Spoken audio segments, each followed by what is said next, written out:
Saudi আরবের বিস্তীর্ণ মরুভূমির মাঝে খেজুরের সবুজ বাগান, নীরব বাতাসে এক ধরনের শান্তি।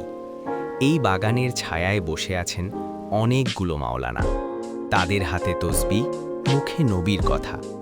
একজন মাওলানা বলছেন, নবীজি সাল্লাল্লাহু আলাইহি ওয়াসাল্লাম সহজ জীবন ভালোবাসতেন। তিনি বলতেন, পরিশ্রম করে হালাল রুজি আল্লাহর কাছে সবচেয়ে প্রিয়।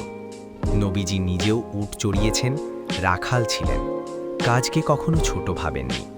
খোলা মাঠে উটগুলো ধীরে ধীরে হাঁটে, ধৈর্য আর সহনশীলতার শিক্ষা দেয়।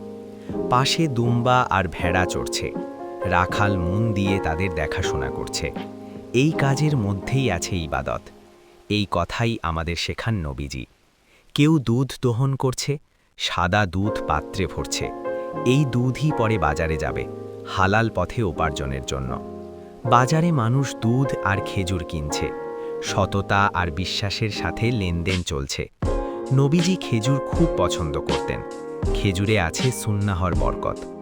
মাওলানারা আবার হাদিস বলছেন, যে ব্যক্তি হালাল রুজি খায় তার জীবনে শান্তি আসে। দিন শেষে সূর্য ঢলে পড়ে, খেজুর গাছের ছায়া লম্বা হয়, সবাই হাত তুলে দোয়া করে, আল্লাহর শুকরিয়া আদায় করে। এই ছিল নবীদের জীবন, সরল, পরিশ্রমী, বরকতময়। আমরাও যদি এই পথে চলি, তাহলে দুনিয়াতেও শান্তি, আখিরাতেও মুক্তি। মনে রেখো, নবীর সুন্নাহতেই আছে সত্যিকারের সফলতা।